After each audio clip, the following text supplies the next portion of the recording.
எங்களுக்கு தெரிஞ்ச ஒரு வாலிப மகள், அவங்க செவிலிய பயிற்சியில சேர்ந்து, அவங்க ட்ரெய்னிங்ல இருந்தாங்க. திடீர்னு ஒரு நாள் அவங்களோட பெற்றோர்கிட்ட அந்த பெண் சொல்றா, "என்னால இங்க இருக்க முடியல. நான் அங்கருந்து வரேன்" அப்படின்னு சொல்லி. ஏன்னு அவங்க கேட்டதுக்கு வந்து, "இந்த இடத்துல என்ன சரியா அவங்க நடத்துறதில்ல. அதனால வந்து நான் வரேன். என்ன ரொம்ப தாழ்வா நடத்துறாங்க. அதனால நான் வரேன்" அப்படின்னு சொல்ட்டா. அது மட்டும் இல்லங்க. ஒருத்தர் படிச்சுட்டு இருக்கிறவங்க கிட்ட கேட்டா இப்படி சொல்றாங்க. இன்னொருத்தர் வேலை செஞ்சுட்டு இருப்பாங்க.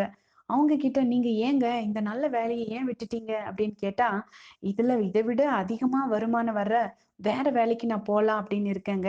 அதனால இந்த வேலைய விட்டுட்டேன்" அப்படின்னு சொல்லுவாங்க. ஒரு கணவனை பிரிந்து வாழும் மனைவி கிட்ட கேட்டா, "இவரு சரியில்லங்க. இவரு கூட என்னால குடும்பம் நடத்த முடியல.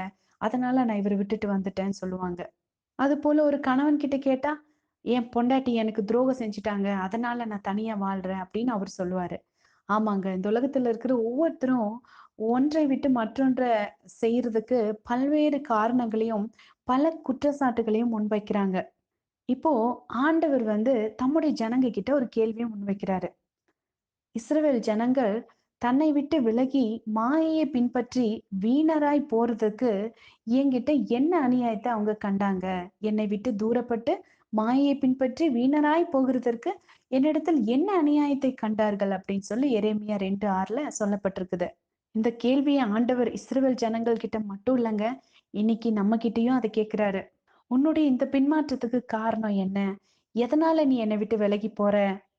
இதுக்கு எந்த காரணத்த நீங்க அவருக்கு முன்வைக்க போறீங்க? நம்ம தேவன் கிட்ட ஏதாவது அநியாயம் உண்டா? கண்டிப்பா இல்ல. அவர பத்தி நம்ம குறை சொல்ல முடியுமா? நிச்சயமா முடியாது. ஏன்னு சொன்னா அவர் பரிசுத்தர். அவர் அன்பானவர். இன்னைக்கு உங்களோட பின்மாற்றத்துக்கு காரணம் நீங்க தான் தவிர, ஆண்டவர் கிடையாது.